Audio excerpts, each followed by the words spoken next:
Very good morning students. हमारा जो topic चल रहा है वो डिमांड फॉर मनी है, यानी मुद्रा की मांग है। और मुद्रा की मांग में हमने ये पता करा था कि मुद्रा की जो मांग है वो क्यों की जाती है। इसमें हम पहले क्लासिकल अप्रोच के बारे में पढ़ चुके हैं, जिसमें फिशर, जेबिसे और कैम्ब्रिज स्कूल्स के सभी अर्थशास्त्री शामिल हैं। और उनके द्वारा जो मुद्रा की मांग है वो इसलिए की जाती है क्योंकि मुद्रा दो कार्य करती है। एक तो विनिमय का माध्यम है और दूसरा मूल्य का संचय है। तो इस लिए लोग मुद्रा की मांग करते हैं। और कल हमने उनके कुछ फॉर्मूले को भी डिस्कस किया था, और उसमें हमने ये बताया था कि जो मुद्रा की मांग करते हैं, यानी डिमांड फॉर मनी अगर होती है तो वो इसलिए करते हैं क्योंकि वो लोग ज़्यादातर जो पैसा है ट्रांजैक्शन मोटिव के लिए अपने पास नकद में रखते हैं। हम इससे थोड़ा सा आगे और बढ़ते हैं और मुद्रा की मांग को कीन्सियन अप्रोच यानी जॉन मेनार्ड किन्स की जो थ्योरी है डिमांड फॉर मनी, उसमें लिक्विडिटी प्रेफरेंस अप्रोच को हम रीड करेंगे। किन्स ने अपनी जो पुस्तक लिखी थी journal theory of employment, interest and money, उसमें एक नया शब्द उन्होंने हमारे सामने रखा था, दैट इज़ लिक्विडिटी प्रेफरेंस, यानी तरलता अधिमान। तरलता अधिमान देखिए, जो हमारी करेंसी होती है, जो मुद्रा होती है, उसकी लिक्विडिटी क्या होता है, उसका लिक्विडिटी जो प्रेफरेंस है वो होता है लोग अपने पास नकद रखना चाहते हैं, यानी अपने पास कैश रखना चाहते हैं। तो ये जो नया शब्द था उनकी पुस्तक से आया था और उन्होंने पहली बार इस शब्द का प्रयोग किया था। और उन्होंने ये बताया था कि लोग मुद्रा की जो मांग है वो 3 उद्देश्यों के लिए करते हैं कि लोग, और वो जो 3 उद्देश्य हैं वो है transaction demand, precautionary demand and speculative demand, यानी लेन देन उद्देश्य, सतर्कता उद्देश्य और सट्टा उद्देश्य। जो लोग हैं वो 3 तरह से अपनी मुद्रा की मांग करते हैं, यानी अपने पास पैसा रखना चाहते हैं, लिक्विडिटी को आप प्रेफरेंस करना चाहते हैं, रखना चाहते हैं। पहला है ट्रांजैक्शन मोटिव। देखिए, जो ट्रांजैक्शन मोटिव है हम उसको साधारण शब्दों में कहते हैं लेन देन मांग, कि लोग रोज़मर्रा यानी डेली के जो ट्रांजैक्शंस होते हैं उनके लिए अपने पास सबसे ज़्यादा कैश रखना चाहते हैं। दूसरा हो सकता है वो प्रिकॉशनरी डिमांड करते हैं। प्रिकॉशनरी मीन्स हो गया सतर्कता उद्देश्य के लिए, कि लोग भविष्य में कोई ऐसी अनसर्टेनिटी हो, अनिश्चित काल ऐसी अनिश्चितता हो, तो उसके लिए लोग पहले ही अपने पास कुछ जमा पूंजी लिक्विडिटी को रखते हैं। इसके बाद अगर पैसा बचता है तो वो फिर स्पेक्युलेटिव यानी सट्टा मांग की तरफ जाते हैं। तो मुद्रा के जो मांग है कीन्स की अप्रोच में, वो मुद्रा की मांग 3 प्रकार से की जाती है, लेन देन, सतर्कता और सट्टा, यानी ट्रांजैक्शन डिमांड, सतर्कता यानी प्रिकॉशनरी और सट्टा मांग। सबसे पहले हम बात जो करेंगे वो ट्रांजैक्शन मोटिव की करेंगे और उसकी ब्याज दर की बात करेंगे। देखिए, सबसे पहले तो ये बात है कि जो ट्रांजैक्शन डिमांड फॉर मनी है, वो मुद्रा की लेन देन जो है वो वस्तुओं और सेवाओं के जो रेगुलर ट्रांजैक्शंस होते हैं यानी पेमेंट्स होते हैं उनके लिए और मीडियम ऑफ एक्सचेंज के लिए लोग अपने पास ट्रांजैक्शन के लिए मनी को अपने पास रखते हैं, यानी लिक्विडिटी को प्रेफर करते हैं। इसीलिए कीन्स ने भी कहा है, कीन्स के अनुसार भी है कि निजी और व्यापार विनिमय के चालू लेन देनों की नकदी के लिए आवश्यकता है, यानी निजी हो, कोई व्यक्ति विशेष हो या व्यापार हो, उसको विनिमय को चालू रखने के लिए नकद यानी कैश रखने की आवश्यकता है। और उन्होंने अपना इसको आय और व्यापार को दो उद्देश्यों में विभाजित किया है। यानी वो कहते हैं कि आय की प्राप्ति और उसके भुगतान के बीच समय को पूरा करता है, यानी आय की प्राप्ति और भुगतान के बीच के समय को भी ये पूरा करता है।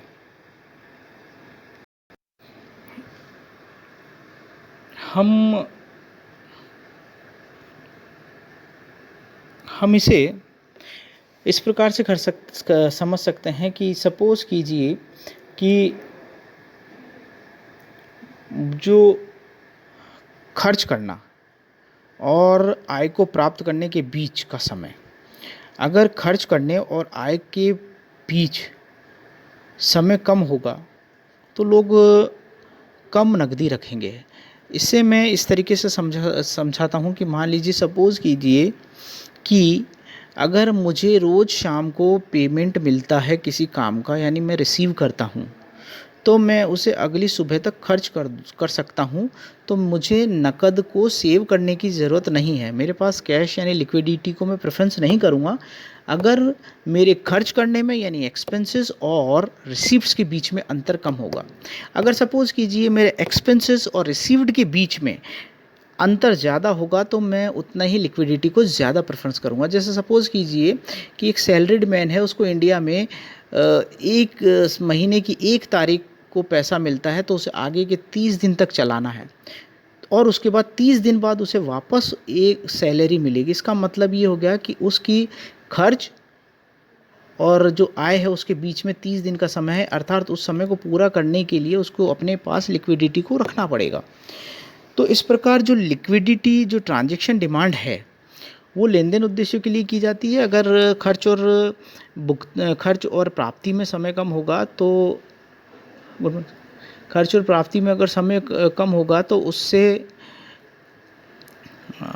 जो लिक्विडिटी प्रेफरेंस है वो भी कम होगा। लेकिन अगर मान लीजिए कि एक्सपेंडिचर और रिसिप्ट्स में डिफरेंस काफ़ी है तो उसी के अकॉर्डिंग ही जो लिक्विडिटी प्रेफरेंस है उसकी ज़्यादा ज़रूरत पड़ेगी। तो इस प्रकार कीन्स समझाते हैं कि जो लिक्विडिटी प्रेफरेंस है उसमें समय का भी बहुत महत्व है।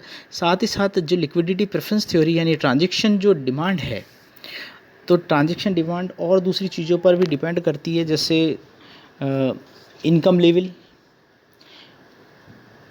इंटरेस्ट, बिजनेस टर्नओवर और इत्यादि चीज़ों पर।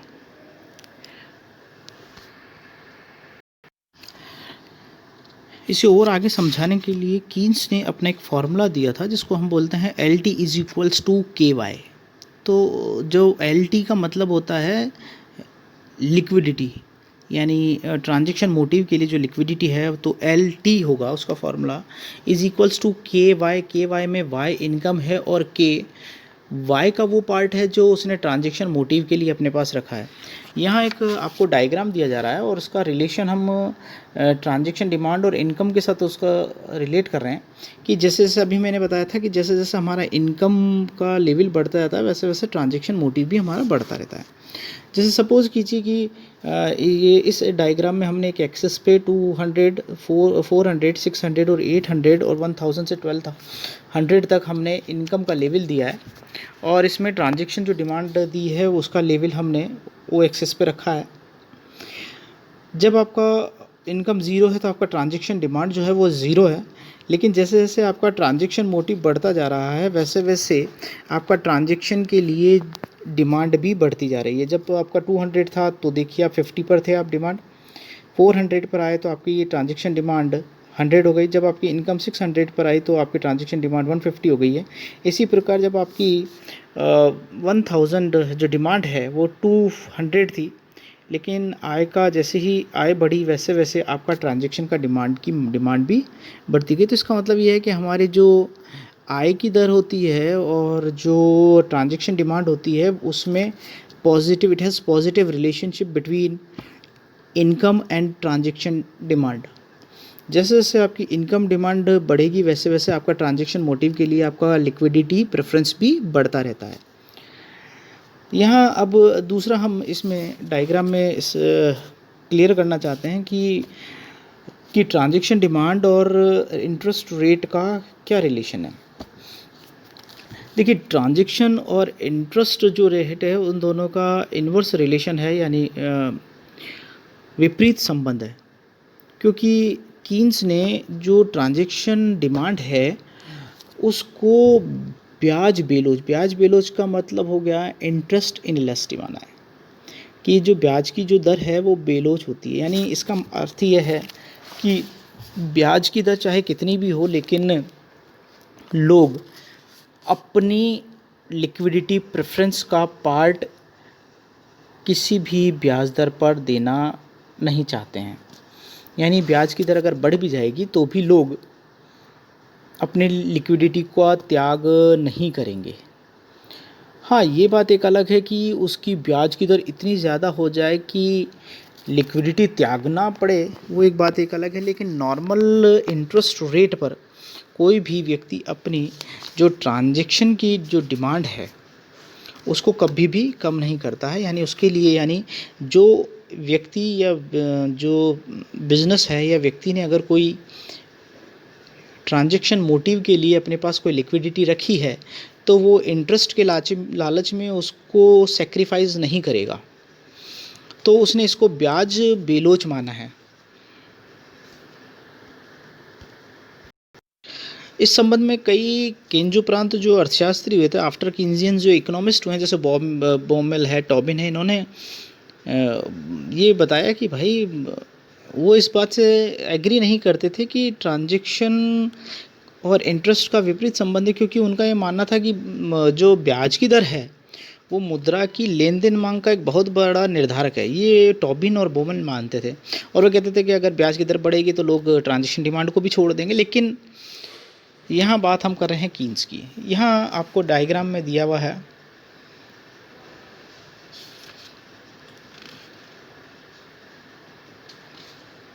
कि जैसे जैसे इंटरेस्ट रेट बढ़ रही है, लोग एक मिनिमम R8 मान लीजिए कि इस पर 300 ट्रांजैक्शन डिमांड है, तो इसको लोग एक मिनिमम रेट तक छोड़ना नहीं चाहते हैं। लेकिन जैसे जैसे धीरे धीरे इसकी इंटरेस्ट रेट बढ़ जाती है तो थोड़ा सा फ्लक्चुएशंस आ जाता है।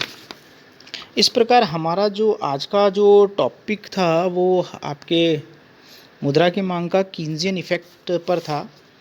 और कीन्जियन इस इफ़ेक्ट में वो ये बताते हैं कि कोई भी लोग है जो मुद्रा की मांग करते हैं वो 3 उद्देश्यों के लिए करते हैं, लेन देन उद्देश्य, सतर्कता उद्देश्य और सट्टा उद्देश्य। आज हमने जो बात करी है उस लेन देन उद्देश्य की है कि लोग अपने पास लिक्विडिटी को लेन देन यानी ट्रांजैक्शन के मोटिव से भी अपने पास लिक्विडिटी को प्रेफरेंस करते हैं, यानी मुद्रा की मांग लेन देन उद्देश्य के लिए करते हैं। इसके बाद हमने ये बात करी थी कि जैसे जैसे आय में और खर्च में समय कम होता है तो उतनी ही लिक्विडिटी प्रेफरेंस कम होती है, और जैसे जैसे आय और समय में खर्च ज़्यादा होता है तो लिक्विडिटी प्रेफरेंस भी ज़्यादा ज़रूरत हो जाती है। फिर इसके बाद हमने पढ़ा था कि जो आय है और जो ट्रांजैक्शन डिमांड है उनके बीच में पॉजिटिव रिलेशन है। जैसे जैसे आय बढ़ती जाएगी तो लेन देन उद्देश्य के लिए मांग भी बढ़ती जाती है। लेकिन ब्याज दर के साथ इसका संबंध विपरीत ही मानेंगे, क्योंकि मानते हैं क्योंकि जो ब्याज है वो ब्याज बेलोच होती है, ट्रांजैक्शन डिमांड के लिए ब्याज बेलोच होती है। अतः आज का जो हमारा टॉपिक है वो इस पे है। कल हम बात करेंगे प्रिकॉशनरी डिमांड की, और उसके बाद बात करेंगे हम स्पेक्युलेटिव डिमांड की, और उसके बाद हम तीनों पर इंटरेस्ट इफ़ेक्ट को कैरी करेंगे। Thank you.